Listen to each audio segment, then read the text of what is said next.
நம்ம ஸ்கார்பியோ என்னோட முன்னாடி இன்ஜின் சைடு பானட் ஓப்பன் பண்ணுறது எப்படின்னு பார்க்கலாம். டிரைவர் சைடு டோரை ஓப்பன் பண்ணிவிட்டு இங்கே இருக்குது பாருங்கள், இதை புல் பண்ணுங்கள், பானட் ஓப்பன் ஆயிரும். பானட் ஓப்பன் ஆயிடுச்சு அப்படின்னா அசர் லைட் எரியும். அங்கே ஓப்பன் பண்ணிட்டுங்க, இந்த பாருங்க இங்கே லிவர் இருக்குது.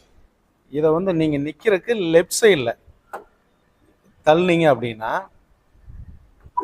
பானட் திறந்துடலாம். லெஃப்ட் சைடில் தள்ளணும். இதை பாருங்க,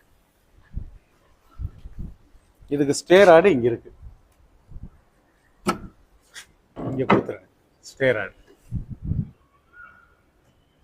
இப்போ இன்ஜின் சைடு என்னென்ன பார்க்கணும் அப்படின்னா, மெயினாக நம்ம brake oil, coolant oil tank, வைப்பருக்கு தண்ணி ஊற்றுற இடம், இது மட்டும்தான் நீங்கள் ஊற்றணும். தண்ணி ஒரு ட்ராப் அந்த வின்ஷீல்ட் லிக்விட் ஊற்றி கலக்கி விட்டு ஊற்றிக்கோங்க.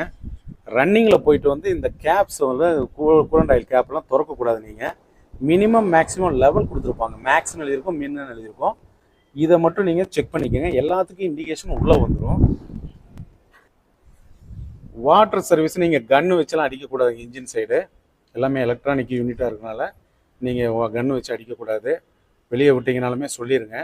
நீங்கள் என்ன பண்ணுறீங்கன்னா, துணி எடுத்து நல்லா சோப் ஆயில் போட்டு துண்டு எடுத்து தொடச்சி எடுத்துருங்க. அது செஞ்சீங்கன்னா போதும். சர்வீஸுக்கு கொடுத்தீங்க அப்படின்னா அவங்களே க்ளீன் பண்ணி கொடுத்துருவாங்க. நீங்கள் எதுவும் வெளியே போய் தண்ணியெல்லாம் அடித்து க்ளீன் பண்ண வேண்டாம். எந்த இண்டிகேஷன் வந்தாலும் அந்த வந்துடும். தண்ணியை மட்டும் நீங்கள் ஊற்றிக்கங்க.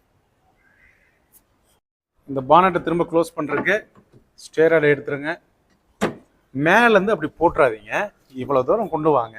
கொண்டு வந்துட்டு நீங்கள் போட்டிங்கன்னா போதும், லாக் ஆகிடும்.